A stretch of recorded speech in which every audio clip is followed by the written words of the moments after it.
Perkembangan politik Islam dalam mempengaruhi kebijakan negara. Islam politik adalah ilmu yang mempelajari hubungan manusia ke negara dan manusia ke manusia. Dalam Islam hal ini juga bidang agama karena mencakup semua segi kehidupan. 1. Politik Islam dalam masa penjajahan. Masa penjajahan Belanda. Belanda datang ke Indonesia pada tahun 1596 dengan suatu tujuan berdagang dan mencari rempah-rempah. Kemudian, pada tahun 1602 ketika Belanda datang semakin banyak pemerintah Belanda mendirikan perusahaan dagang bernama VOC. Masa penjajahan Jepang. Pada tahun-tahun 1938 sampai tahun 1945 terjadi Perang Dunia II antara Jerman, Italia, dan Jepang menghadapi sekutu yang terdiri dari Inggris, Prancis, Rusia, plus Amerika. Front Pasifik meletus pada tanggal 8 Desember tahun 1941 ketika Amerika membuka front baru untuk dihadapi Jepanglah yang menjatuhkan bom di Pearl Harbor, sebuah pangkalan militer Amerika. 2. Politik Islam masa kemerdekaan. Pada masa kemerdekaan, umat Islam bahkan nyaris tidak memiliki negara karena sebagian besar negara-negara Muslim pada waktu itu ada di bawah kekuasaan kolonial negara-negara Barat seperti Inggris, Portugis, Spanyol dan Belanda.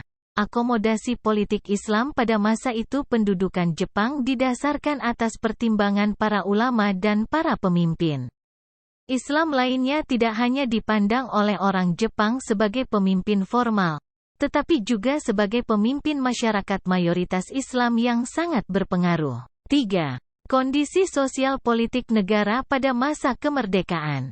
Setelah pengakuan kedaulatan, bangsa Indonesia mengalaminya masalah ekonomi yang sangat kompleks.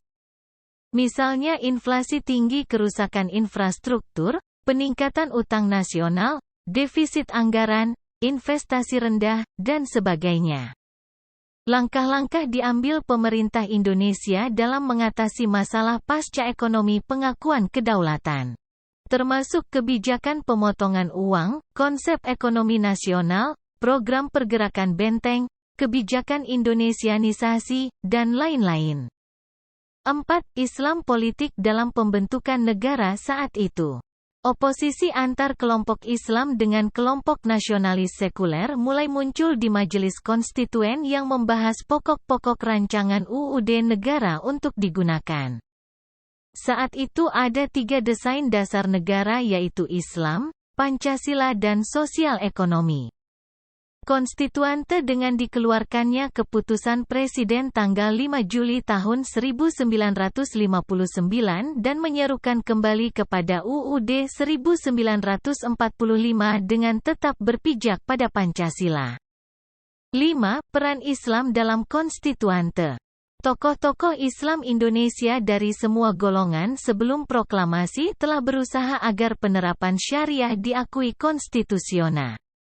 Dengan mencapai kesepakatan antara perwakilan Islam dengan pemimpin nasionalis yang netral agama melalui Piagam Jakarta tanggal 22 Juni tahun 1945. 6.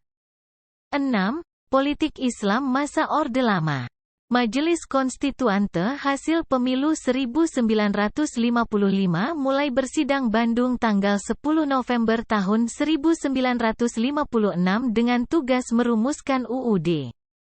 Diketahui, UUD 1945 yang menjadi dasar proklamasi telah diganti UUD RIS tahun 1950, UUD masih bersifat sementara. 7. Politik Islam pada masa Orde Baru. Sejak terjadinya G30 SPKI tahun 1965, posisi Soekarno semakin kritis yang mengakibatkan dia harus mengeluarkan surat perintah 11 Maret, Super Semar, untuk menugaskan Soeharto mengambil semua tindakan untuk menyelamatkan negara, yaitu membubarkan PKI dan menangkap semua menteri yang terlibat. 8. Islam politik pada masa reformasi. Runtuhnya pemerintahan Orde Baru yang otoriter dan korup membawa harapan akan munculnya pemerintahan pasca Orde Baru itu demokratis. Hal ini tercermin dalam kebebasan untuk membentuk partai politik. Ada 48 partai baru yang mengikuti pemilu 1999. Termasuk Partai Islam. Situasi ini juga mempengaruhi sarjana untuk kembali aktif di dunia politik dengan berpartisipasi. Langsung memenangkan partai tertentu sesuai dengan kedudukannya. Menyukai kampanye pemilu 1999, ada beberapa ulama NU yang membelanya Partai PKB.